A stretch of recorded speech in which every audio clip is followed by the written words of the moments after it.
자, 오늘은 한자편 파트 4의 6번째 시간입니다. 이 채널에서는 한자의 모양을 세분화한 후에 스토리텔링을 이용함으로써 어렵고 힘들기만 한 한자를 최대한 쉽고 효율적으로 해설해드리고 있어요.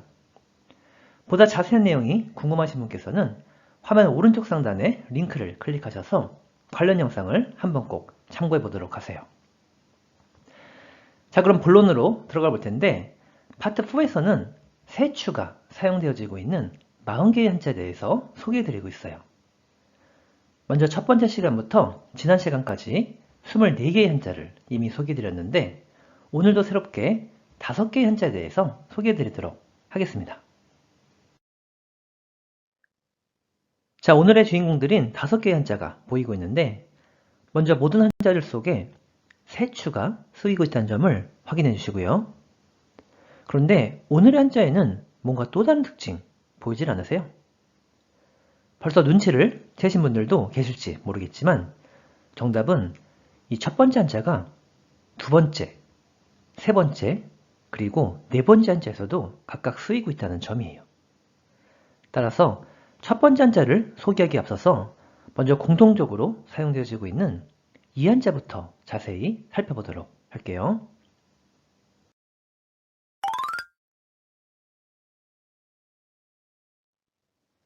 먼저 한자의 생리세를 보면 세추에 한일과 사람인이 각각 더해진 형태라고 볼 수 있어요. 그런데 이 한자의 포인트는 바로 이 사람인이 되는데 여기에서의 사람은 사람 중에서도 특히 갓난아기를 의미한다고 한번 생각해 볼게요. 자, 그럼 스토리텔링입니다. 세계적으로 유명한 안데르센 동화 중에서 황새라는 제목의 동화가 있어요. 이 동화 속에는 갓난아기가 어떻게 생기는 건지 너무나도 궁금해하는 한 아이가 등장하는데 엄마가 이 아이에게 갓난아기는 일자같이 긴 주둥아리를 가진 황새가 물어다 준단다 라고 답변하는 내용이 있어요. 자, 그럼 질문입니다. 이와 같이 새는 새인데 일자 같은 주둥이로 갓난아기를 전해주는 새는 무슨 새인가요? 황새죠. 따라서 이 한자는 황새관이라는 한자가 되는데 실제로 안데르센이 태어난 덴마크와 북유럽에서는 이 황새가 출생을 상징하는 새라고 한다니까 함께 메모해 보도록 하세요. 사실 이 한자는 단독으로는 쓰이질 않기 때문에 뜻도 음도 발음이 존재하지 않는 한자예요. 그런데 방금 전 스토리텔링에서 소개해드렸듯이 이 황새가 아기를 전해준다라는 내용은 사실 일본에서도 쓰이고 있는 표현이에요. 그래서 이 내용에 해당하는 일본어 표현을 한번 소개해드리면 코오노리가 아카짱오 하콘데쿠르, 즉 황새가 아기를 데리고 온다 라는 표현이 있으니까 이 점도 함께 메모해 보도록 하세요. 자, 이렇게 해서 황새관에 대해서는 마치는 것으로 하고 그럼 다음 한자로 가보도록 할게요.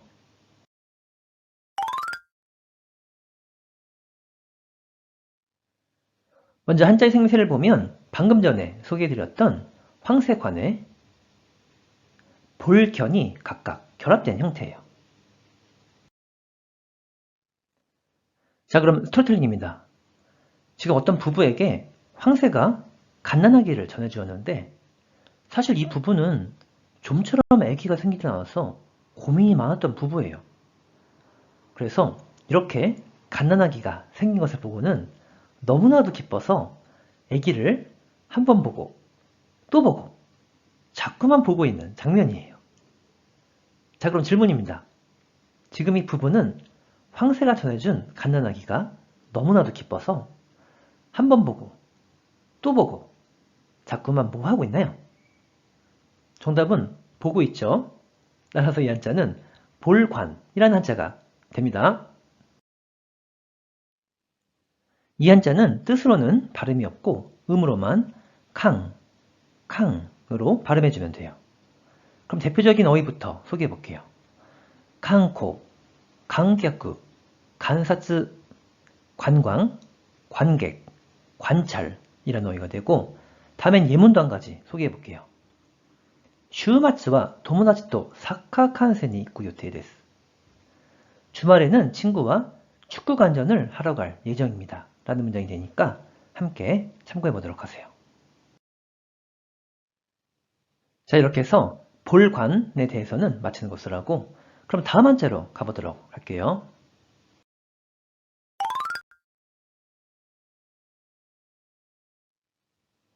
먼저 한자의 생세를 보면 황새관에 하품흠이 각각 결합된 형태예요. 참고로 하품흠은 단독으로 쓰이면 이렇게 생겼는데, 이 부분은 사람인이라는 한자, 그리고 이 부분은 입구가 조금 변형된 형태라고 볼 수가 있어요. 따라서 하품흠이라는 한자는 사람이 입 벌리고 하는 하품을 연상하면 한잠기가 수월해지니까 함께 메모해 보도록 하세요. 자, 그럼 스토리텔링입니다. 지금 아기가 없어서 고민하던 부부에게 황새가 전해준 아기가 새근새근 잠을 자고 있는 중이에요. 그런데 자는 와중에 가끔씩 하품도 하는 모습을 보고는 정말로 아기가 생겼다는 사실에 대해서 새삼 기쁘게 느끼고 있는 중이에요. 자, 그럼 문제입니다. 지금 이 부부는 황새가 전해준 아기가 하품하며 자는 모습을 보면서 어떤 마음이 들고 있나요? 기쁜 마음이 들고 있죠? 따라서 이 한자는 기쁠환이라는 한자가 됩니다. 이 한자는 뜻으로는 발음이 없고 음으로만 캉으로 발음해주면 돼요. 그럼 대표적인 어휘부터 소개해 볼게요. 강계, 간세, 환영, 환성이라는 어휘가 되고, 다음은 예문단까지 소개해 볼게요. 最近はコロナのせいで歓迎会がなくなりつつある. 요즘은 코로나 때문에 환영회가 없어지고 있다 라는 문장이 되니까 함께 참고해 보도록 하세요. 자, 이렇게 해서 기쁠환에 대해서는 마치는 것을 하고, 그럼 다음 한자로 가보도록 하겠습니다.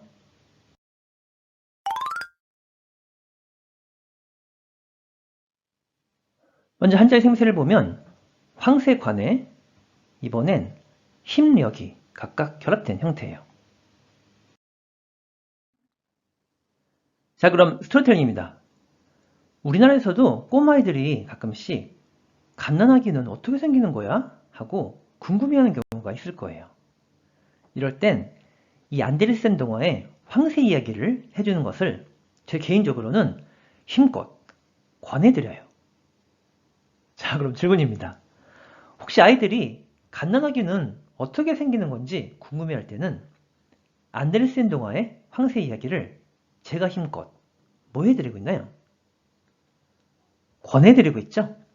따라서 이 한자는 권할권이라는 한자가 됩니다. 자, 이 한자 뜻으로는 스스메르, 음으로는 캉으로 각각 읽어줘요. 그럼 대표적인 음독어휘부터 소개해 볼게요. 강유, 강곡구, 권유, 권고라는 어휘가 되고, 다음엔 훈동예문도 소개해 볼게요. 오스스메 요리와 난 데스까? 추천 요리는 뭐예요? 라는 문장이 되는데, 참고로 오스스메는 일반적으로는 히라가나나 가타카나로 쓰는 경우가 많이 있으니까 이 점도 함께 메모해 보도록 하세요. 자, 이렇게 해서 권할권에 대해서는 마치는 것을 하고, 그럼 다음 한자로 가보도록 하겠습니다.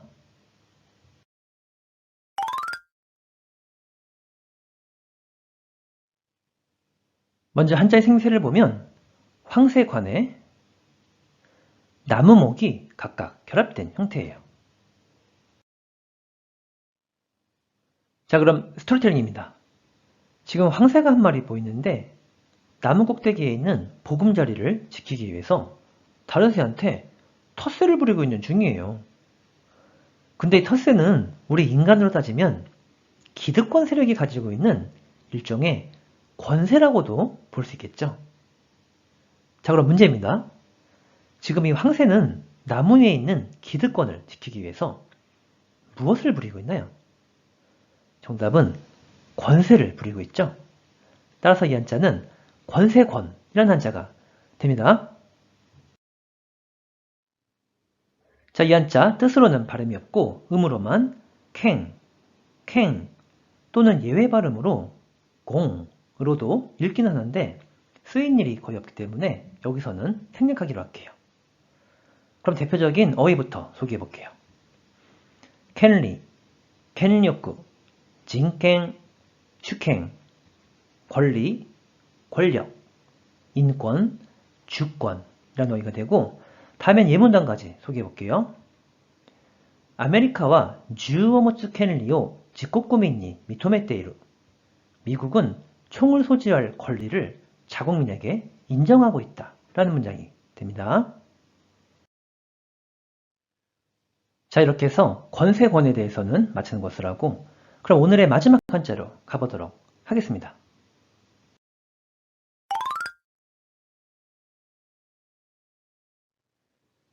먼저 한자 생미를 보면 세추에 사람인과 산산이 각각 결합된 형태예요. 그럼 스토리텔링입니다. 지금 야외 훈련으로 산행을 하고 있는 사람들 보이시죠? 근데 이 사람들 소속을 알아보니까 독수리 부대 사람들인데 날이 점점 어두워지고 있어서 목표 지점을 향해서 발길을 재촉하고 있는 중이에요. 자, 그럼 문제입니다. 지금 산행 중인 독수리 부대 사람들은 목표 지점을 향해서 발길을 어떻게 하고 있나요? 정답은 재촉하고 있죠. 따라서 이 한자는 재촉할 죄라는 한자가 됩니다. 자, 이 한자 뜻으로는 모요스, 모요스 한편 음으로는 사이, 사이로 각각 발음해줘요. 그럼 대표적인 음덕어휘부터 소개해 볼게요. 카이사이, 슈사이, 사이석구, 개최, 주체, 재촉이라는 어휘가 되고 다음에 훈동의 문장까지 소개해 볼게요. 니혼대와 결혼시키노 왔더니 히로엔가 모요사레르 일본에서는 결혼식 후에 피로연이 열린다 라는 문장이 되는데 이와 같이 모요스라는 어휘는 행사나 이벤트 등을 열다, 개최하다 라는 의미를 지니는 어휘니까 함께 메모해 보도록 하세요. 자, 이렇게 해서 한자편 파트 4의 6번째 시간을 함께 봤는데 어떻게 일본 한자 공부에 도움이 되셨나요? 그럼 마지막으로 내용 정리해 볼게요. 먼저 첫 번째 한자는 일제 같은 주둥아리로 아기를 전해주는 새가 황새라고 해서 황새관이 되었고 단독으로는 쓰이질 않는 한자라고 했어요. 두 번째 한자는 황새가 전해준 아이가 너무 신기해서 보고 또 본다고 했었죠. 그래서 볼관이 되었고 음으로만 캉으로 읽는다고 했어요. 다음으로 세 번째 한자는 황새가 전해준 갓난아기가 하품하며 자는 모습을 보고는 기쁜 마음이 든다고 해서 기쁠환이 되었고 이 한자도 음으로만 캉으로 읽어준다고 했어요. 그리고 네 번째 한자는 아기는 어떻게 생기는 거야? 라는 아이들의 질문에는 안데르센 동화의 황새 이야기를 힘껏 권해드린다고 했었죠. 그래서 권할권이 되었고 스스메르 캉으로 각각 발음한다고 설명드렸어요. 다음으로 다섯 번째 한자는 황새가 나무 위에 있는 기득권을 지키기 위해서 권세를 부린다고 했었죠. 그래서 권세권이 되었고 음으로만 캥으로 발음한다고 설명드렸어요. 그리고 마지막 한자는 산행 중인 독수리 부대 사람들이 목표 지점을 향해서 발길을 재촉한다고 했었죠. 그래서 재촉할 죄가 되었고 뜻으로는 모요스, 한편 음으로는 사이로 각각 읽는다고 했어요. 자, 이렇게 해서 오늘도 일본어 한자 공부 수고 많이 하셨고요.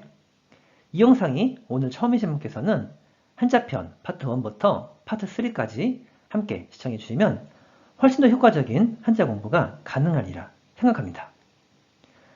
자, 그럼 다음 시간에 다시 만나도록 할게요.それじゃ、またね